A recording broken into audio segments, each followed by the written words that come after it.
Buenas tardes, noches, según estén ustedes viendo esta ponencia. Mi nombre es Rafael Macho y soy doctor por el programa de Lenguas y Cultura de la Universidad de Córdoba, Huelva, Jaén y Extremadura. Es un honor que el Congreso haya decidido alojar esta ponencia en la que voy a hablar de los dilemas éticos y políticos que se abordan durante la primera temporada de la serie Battlestar Galactica, de su producción de 2003, en la que vamos a ver cómo se aumenta y amplía la carga de profundidad del concepto de la space opera original para poder hablar desde lo que es el mantenimiento del statu quo ético en la sociedad hasta el trans y el poshumanismo en sus últimas expresiones en la última temporada. La imagen que tienen aquí centrada sobre el título de la presentación, So Say We All, una revisión ética de la serie Galáctica Estrella de Combate, parte 1, es una imitación, ¿no?, de la última cena de Da Vinci, reflejando diversos personajes que van a impulsar la trama. En este caso, en todo el marco de la serie, nos encontramos con que la humanidad vive en 12 planetas colonia localizadas en diferentes constelaciones del espacio. En algún momento la humanidad desarrollará unos robots que son los Cylon, a los que les encargan las tareas más gravosas y más duras, hasta que estos robots toman conciencia por sí mismos y, conscientes de su opresión, se levantan en revolución armada contra sus amos, los seres humanos, iniciando una guerra que provoca una enorme devastación en vidas, personas y recursos, que se concluye o se pausa con un armisticio que dura 40 años. Todos los años la flota colonial envía un oficial para poder revisar el estado de mantenimiento de ese armisticio y demás, y los robots, los Cylon, jamás envían a nadie. Hasta que un día, en una de esas reuniones, aparece el número 6, que es una Cylon con apariencia humana, interpretada en la serie por Tricia Helfer, está aquí en el centro de esta composición de homenaje a Da Vinci, y se inicia de nuevo el conflicto a una escala enormemente cruel hasta el punto de que la humanidad queda reducida al comienzo de la serie a 50.000 personas y unas pocas naves defendidas solo por la Galáctica Estrella de Combate, por la Estrella de Combate Galáctica. Una nave antigua, desconectada de lo que es una red de conexión interna que ha sido hackeada por los propios Cylon y que, con más voluntad que recursos, intenta llevar a la humanidad a un planeta refugio, o a lo que queda de ella, en un camino en el que los personajes no son puros, blancos y poco planos, como se podría criticar de otras producciones audiovisuales del entorno, como el propio Star Wars o en algunas ocasiones Star Trek, sino que estamos en una dinámica en la que las concepciones políticas, éticas, económicas, de derechos, de diferencias e igualdades de género van a estar presentes en el día a día de una flota orientada a la supervivencia. Entonces, este conflicto, que se expande durante una película inicial, que fue un piloto largo que dura aproximadamente 2 horas, las 4 temporadas específicas y una serie de películas en paralelo que abordan otros planos del conflicto, es lo que se trabaja fundamentalmente en el concepto de Galáctica Estrella de Combate, cuya producción inició en 2003. Para mí es una serie que tiene, pues ya les he comentado, enormes connotaciones personales, filosóficas y culturales, porque el concepto de la serie es como si integrásemos en una batidora la lógica de las películas de submarinos de la Guerra Fría, con todas las connotaciones de ese tipo de estructura, ¿no?, a lo Tom Clancy, y el tema de la confianza y la toma de decisiones, con Judith Butler, Isaac Asimov y, por supuesto, el entorno Star Trek, ¿no?, pero de una forma muy oscura y muy interesante, con unos personajes muy humanizados y muy conflictivos y muy grises. Entonces es una serie de grises, donde vamos a intentar poner luz sobre esos grises, en algunos casos específicos, solo de su primera temporada. El objetivo de esta comunicación es que ustedes salgan con muchísimas ganas de querer ver Galáctica Estrella de Combate por su fondo filosófico, y luego ya toda la trama de la acción y de los argumentos y de los personajes tan fantásticamente escritos y maravillosamente interpretados, en ese balanceo que va a haber entre el enemigo, representado por el personaje de Tricia Helfer, y el poder civil y el poder militar, representados aquí en la imagen, lo tienen por Mary McDonnell, a la izquierda completa de la imagen, que es la presidenta Roslin, que mantiene un gobierno civil en balanceo con el comandante y posteriormente almirante William Adama, interpretado por Edward James Olmos, en un juego de diferentes perspectivas sobre la realidad que están haciendo y cómo resolverlo. Entonces ya les digo que Galáctica Estrella de Combate es una serie que no nos deja indiferente y que encima nos permite abordar diferentes posiciones filosóficas sobre conceptos éticos. Este va a ser nuestro marco de trabajo, una introducción y marco histórico al concepto de galáctica y cuál es la evolución epistemológica de la serie, dilemas éticos y desafíos a la humanidad que se van a plantear en algunos episodios, y terminaremos en un bloque específico de lucha entre la política, el poder y el colapso institucional con el final de la temporada. O sea que lo deja todo altísimo. Vamos a revisar después una serie de cuestiones como conclusiones y legado y las referencias de la presentación.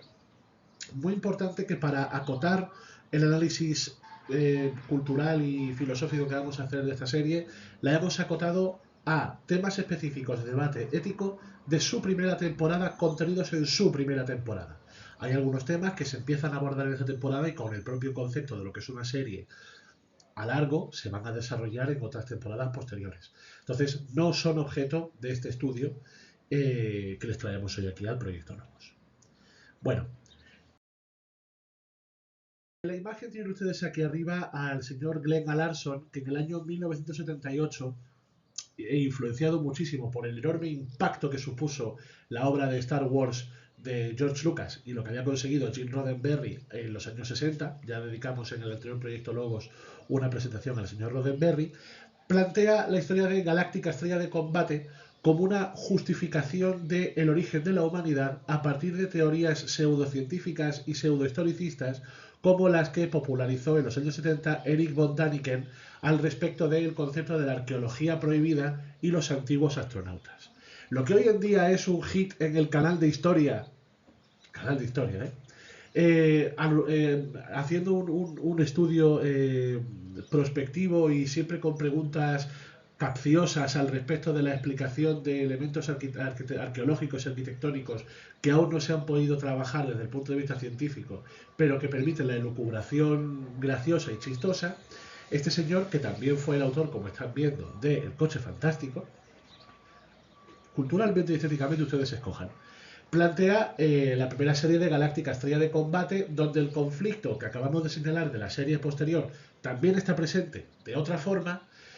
Por supuesto, los efectos tecnológicos, aunque estuvieron desarrollados por el mismo equipo que luego daría lugar a Industrial Light and Magic de George Lucas, son los que son de la época, pero es cierto que a nivel técnico es muy digna de ver todavía hoy. Y el marco en el que estábamos trabajando es una humanidad que sigue buscando un concepto que es la Tierra. La Tierra, porque desde el principio de esta serie lo que se ve es que la humanidad vive en colonias y van a buscar nuestro planeta. Con lo cual retoman el concepto de hace mucho tiempo en una galaxia muy muy lejana que se señalaba en Star Wars. En esta serie el concepto es más el origen místico de la humanidad a través del tecnomisticismo de venimos de civilizaciones pasadas muy avanzadas tecnológicamente que llegaron a este planeta. Por tanto, el concepto de la serie pues, es más místico, más específico de lo que era el concepto de la humanidad mística que se trabajó a finales de los 60 y los 70 en Estados Unidos.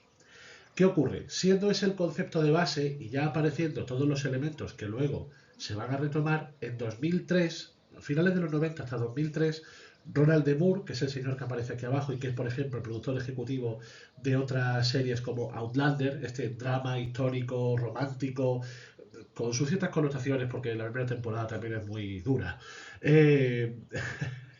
Y también con ciencia ficción, ¿no? De estos viajes en el tiempo a partir de las novelas de Diana Gabaldón, pues lo reelabora y le mete el filtro del 11S.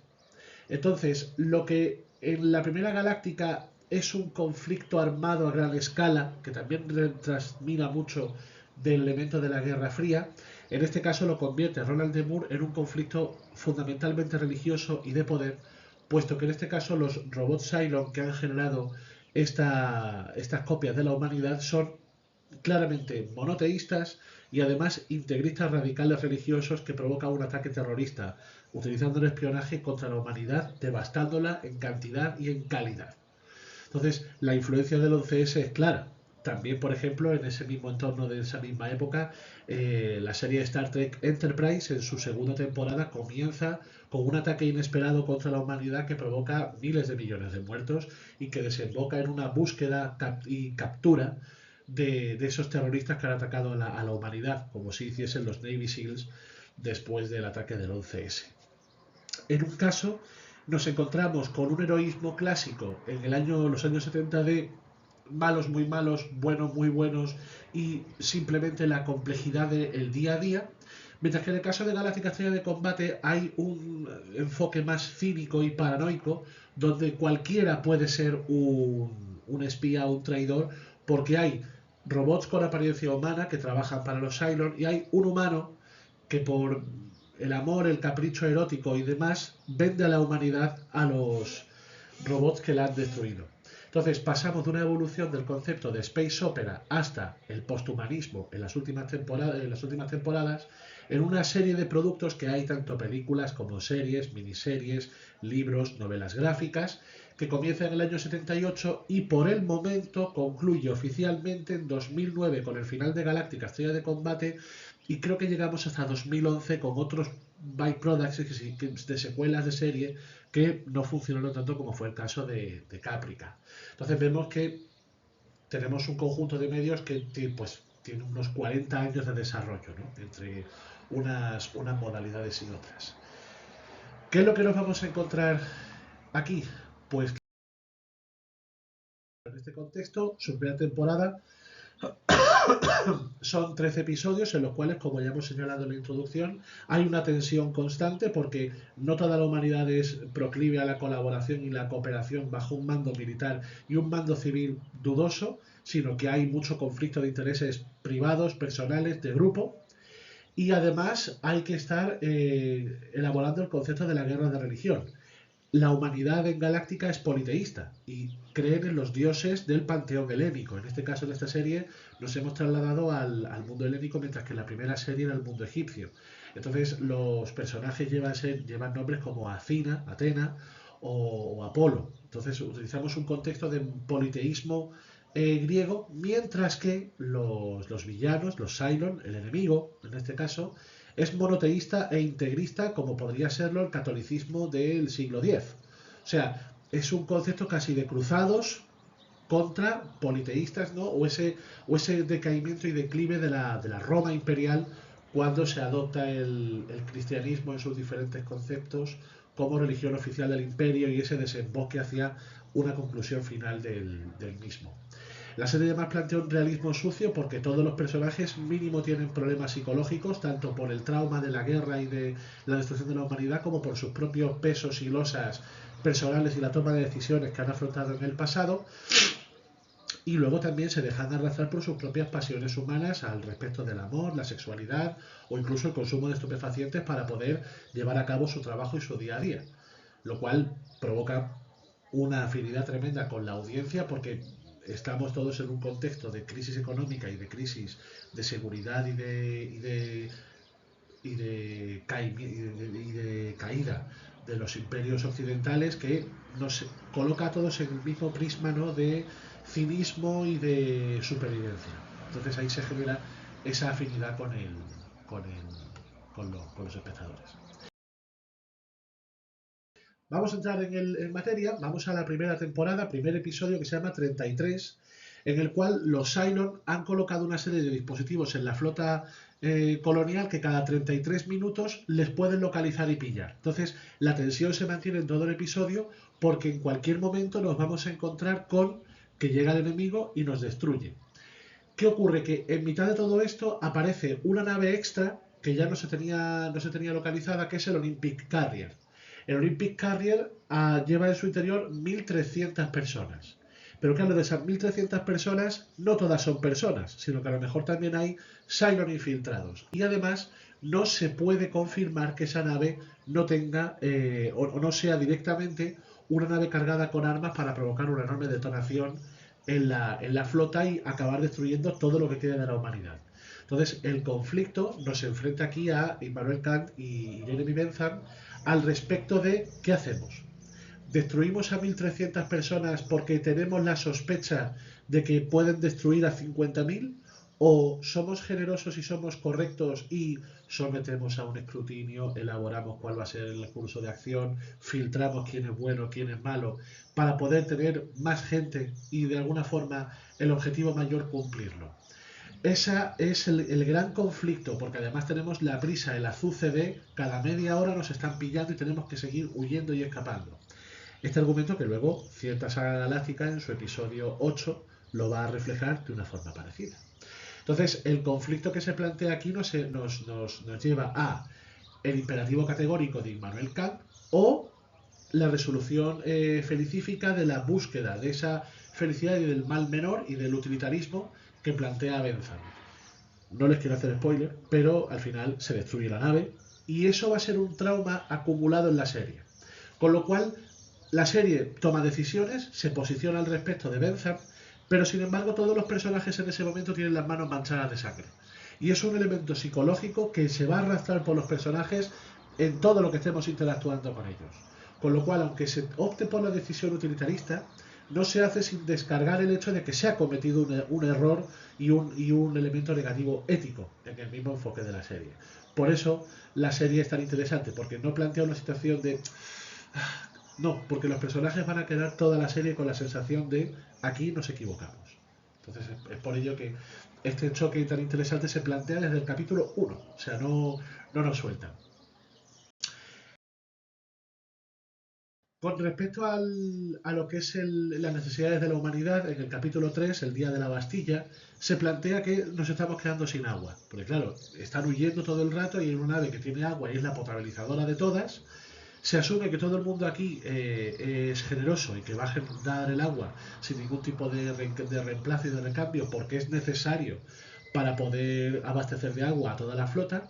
Pero cuando se rompe esa nave y hay que buscar otro suplemento de agua y su procesado, no hay trabajadores disponibles para poderlo hacer.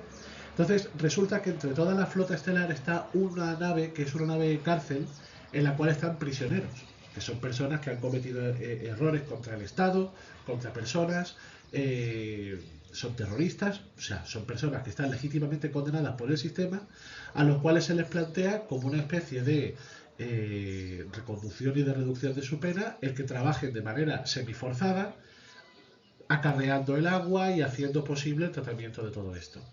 En todo esto surge un personaje que es Tom Sarek, que lo interpreta Richard Hatch, quien era el Capitán Apolo en la serie original, con lo cual hay un guiño a los fans clásicos, que es un preso político que ha sido terrorista, que tomando acciones armadas y tal, lucha contra el concepto mismo de unas colonias humanas en las cuales hay centralismo, se desprovee algunas colonias que son más agrícolas de elementos industriales y él digamos que enfrenta el poder a través de la violencia. Y digamos que en la nave prisión genera un motín para intentar negociar mejor las condiciones y hacer que la presidencia, entre otras cosas, se someta a una votación y que deje de estar mandando por casus belli. Entonces, el gobierno lo que tenemos aquí es la decisión de el poder coercitivo del gobierno con respecto a los derechos que se tiene por ser un ser humano y el propio derecho humano de la libertad inicial y de no generar trabajos forzosos. La trama va increciendo hasta que, desde el punto de vista del gobierno, tanto la presidenta civil como el almirante están por la labor de la coerción, violencia directa, porque es la forma más rápida de resolver el conflicto y que garantiza que el agua presente pueda estar funcionando porque hay gente trabajando de forma forzosa, y el punto intermedio lo establece el Dama en una suerte de resolución aristotélica donde se atienden algunas peticiones de los amotinados y los amotinados consienten en hacer ese trabajo para toda la flota a cambio de esos beneficios penales. El final es que la presidencia durante el próximo año va a seguir siendo interina, pero que habrá unas elecciones libres. Con lo cual, digamos que se cuestiona incluso la legitimidad de la presidencia civil por no haberse sometido al cauce sistémico que se está planteando. En el capítulo 8 tenemos una discusión de fondo entre Aristóteles y Judith Butler. O sea, esta serie consigue que filósofos y filósofas con aproximadamente 2500 años de diferencia entre unos y otros discutan. En este episodio llamado Flesh and Bone, carne y hueso, nos encontramos con que hay otro Cylon con apariencia humanoide, interpretado por el actor Callum Keith Reddy, se llama Lioben, que tiene la capacidad de ver el futuro. Y le comenta a Cal Starbuck, interpretada por la actriz Katie Sackhoff, su rol como un trigger para la evolución de la humanidad. Entre tanto, como este Cylon tiene información de dónde hay bombas, arsenales, riesgos para la flota, se le encarga a Starbuck que conduzca un cuestionamiento, un cuestionario, unas preguntitas a Lioben, pero Lioben se calla. Entonces toma la decisión de empezar a torturar al Cylon. ¿Por qué? Porque es su enemigo, porque les han atacado, porque están en guerra, y digamos que esgrime todos los puntos de vista de esa tortura que le enfrentaría directamente con Aristóteles y su ética de la virtud. Entonces, el lado de Starbuck es: tengo una vida precaria, como es el libro de Judith Butler, y te niego la humanidad a ti porque tengo que utilizar la violencia para poder sobrevivir yo sobre ti, que encima eres mi enemigo. Y sin embargo, Aristóteles nos diría: con la ética de la virtud en la mano no puedes atacar a tu enemigo porque es un igual que tú, lo que pasa es que piensa diferente a ti. Entonces, el final del episodio es al final la muerte del propio Lioben y el hecho de que los personajes se quedan tocados porque reconocen el conflicto ético al que se ven sometidos. Entonces, la serie toma partido, escoge la vía de la tortura. Además, otras series de la época, como por ejemplo 24, que trasladado al mundo del espionaje al siglo XXI, nos plantea el mismo tipo de dilema y seguimos avanzando la trama, pero habiendo dejado otra herida más en los personajes al verse tomando decisiones moralmente cuestionables, porque por mucho que sea tu enemigo, no dejas de tener enfrente a una cosa que es casi igual que tú, porque es un Cylon con apariencia humana. Finalmente, en los últimos episodios de la primera temporada nos encontramos con que se ha desarrollado una trama en la cual la presidenta tiene unas visiones del futuro, porque está tomando una medicación muy fuerte, que le hace tomar la decisión de que la flota debe de orientarse en la búsqueda de un planeta místico que se llama Kobol. ¿Qué ocurre? Que esto pone en jaque la supervivencia de la flota, porque por cumplir una profecía religiosa que garantice la seguridad del el objetivo a largo plazo, se pone en riesgo el corto plazo y la supervivencia directa de la humanidad. Esto hace que, por ejemplo, desde el punto de vista de Carl Smith, las normas jurídicas no pueden aplicarse en el caso del caos. Entonces, cuando se toma la decisión de la presidenta hacer lo que le dé la gana, Adama realiza un estado de excepción. Adama es ese rey que suspende la ley y digamos que se antepone ante la decisión democrática de que haya una presidenta que parece ser que se ha perdido el juicio, para poder salvar a la flota de ese mismo delirio. Entonces se sitúa él por encima de la Constitución, lo cual señala, según Carl Smith, que el poder real emana de la fuerza y no de la ley, o sea, fuerza sobre Yure. Desde el punto de vista de Weber, Rowling actúa por una ética motivada por el fin último, que es garantizar la supervivencia final de la humanidad. Entonces, ella está convencida de que es la figura profética que llevará a la humanidad a la Tierra, y por eso, como el fin último es el bueno, justifica el engaño y la desobediencia militar y de su propio mando. No le importan las consecuencias porque incluso la llegan a detener, porque ella está en el camino de cumplir un destino trascendental. Por otro lado, Adama, el almirante, es un pragmático beberiano clásico donde tiene que responder por las consecuencias de sus actos. Es decir, si hacemos lo que tú quieres, nos ponemos en riesgo, perdemos pilotos, no hay combustible y nos pueden atacar. Entonces, él tiene un conflicto en el que tiene que mantener el orden material mientras un líder civil está en ejecución de un proyecto muy a largo plazo. Los dos enfoques tienen que ser finalmente compartidos, porque el del corto plazo y el del largo plazo tienen que llegar al punto final, que es la solución de la humanidad. Si utilizamos la teoría del recientemente fallecido Jürgen Habermas, se comprueba que la estructura social de la flota se desmorona en este final de la temporada. ¿Por qué? Porque hay un consenso en el que se ha perdido la comunicación y el respeto institucional entre lo civil y lo militar, y no hay un momento de habla porque hay rigidez del corto plazo y mentiras del otro lado para conseguir ese objetivo final. Entonces, si la comunicación falla, la política muere y lo que hay es un sistema de coacción directa por la fuerza de las armas. ¿Cómo termina la temporada? Y aquí les hago el spoiler. La temporada termina porque cuando se resuelve finalmente la crisis, porque hay una piloto que además es Cylon, le pega un tiro a Dama. Entonces, en ese momento, el que era el militar pero que tenía inclinaciones democráticas desaparece porque está gravemente herido por las consecuencias de los desmanes de la presidenta al final de la primera temporada. Y al final se establece una ley marcial que la lleva a cabo un militar puro que es el primer oficial de Adama. Entonces, ya están viendo que solamente en esta primera temporada de Galáctica nos encontramos con enormes complejidades sociales, políticas, éticas, económicas, religiosas. Y solamente estamos en la primera temporada. Lo cual nos lleva a las preguntas del tipo, si tenemos una situación imposiblemente difícil, ¿es la moral un lujo? Por otra parte, desde el punto de vista del concepto de la serie de los 70 bebía del misticismo de los 70, la de 2003 vivía del cinismo y la desconfianza después del 11S. Por tanto, la creación humana con impacto filosófico puede ir más allá del análisis del zeitgeist. Y finalmente, hay un concepto claro que es el análisis del existencialismo, de que todo lo que está pasando es un ciclo de guerra, de destrucción, reconstrucción y guerra, que hace que el concepto narrativo al final no explore solamente los conflictos puntuales de sus personajes, sino toda la tira de Moebius específica de la existencia humana. Es decir, ¿podemos romper esa cinta y salir de ese ciclo de conflictos en algún momento? Pues eso lo exploraremos en futuras comunicaciones sobre esta estupenda serie y espero que en futuros proyectos logos. Así que les agradezco muchísimo su tiempo y quedo a su disposición para las consultas durante el tiempo de debate. Muchas gracias.